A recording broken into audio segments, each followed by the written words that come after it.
joining us now to discuss is Brett Sifling. He's the director of Get Invested at wealth manager Gerber Kawasaki. Brett, oh my goodness, you are ready for Halloween, Brett. I love it. I love it. All right. So, all right. Bitcoin surging past that psychologically important $20,000 threshold. Yet we see that Bitcoin is less volatile than stocks these days. So what do you see on the horizon?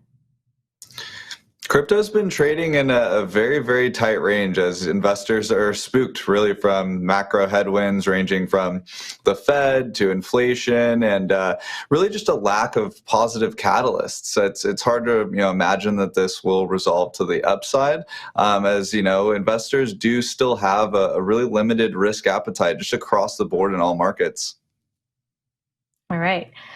Maybe the markets are spooked, you're saying? All right, so what's the significance of Bitcoin volumes going up and altcoin volumes trailing? Yeah, I mean, Bitcoin has remained a leader in our mind. It's compared to a lot of these altcoins, it's a natural part of the business cycle too, right? We had so much froth in the last couple of years with so many projects popping up. We knew many of them would fail, but ultimately the blue chips, you could say, of the crypto world are continuing to gain market share. And that's exactly what you're saying with Bitcoin, as it's really the gold standard of the crypto world, along with, Ethereum, in our opinion. Mm-hmm. And around the corner, we have the next Fed meeting and contending with a strong US dollar right now. So with those events happening, which could be potentially bearish for Bitcoin, what are you watching in particular? Yeah, I think that a lot of investors are going to be watching the Fed meeting next week, as well as the inflation report that follows in the near future. And really, that's what the conversation of the town has been about. And with the Fed raising rates, it does make more conservative investments much, much more attractive. And that's a part of the reason why we've been seeing a lot of the speculation and liquidity sucked out of crypto markets and a lot of the risk on assets across the board, because investors are less willing to take on this risk as we kind of head into these uncertainty periods looking at next year and onward. All right. And yet there are some silver linings. I'm just, looking through your notes. They're pretty bullish on this new UK Prime Minister coming into office, Rishi Sunak.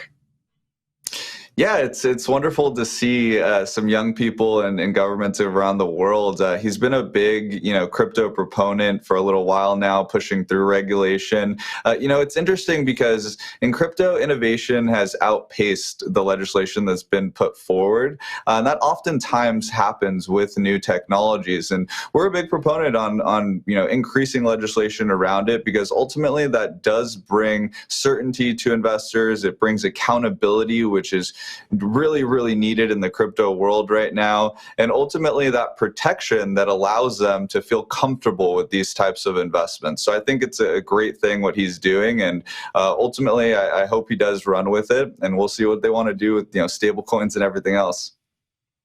And as a wealth advisor, what's the advice for clients who, are interested in Bitcoin right now and, want to wait for the bottom, et cetera, et cetera? What are you advising them on? Is it time to buy?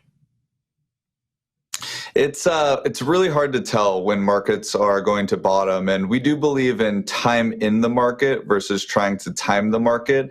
And so using strategies like dollar cost averaging is super important during this time. You want to maintain an appropriate emergency fund, so if asset prices do go lower, you're not dipping into that at all.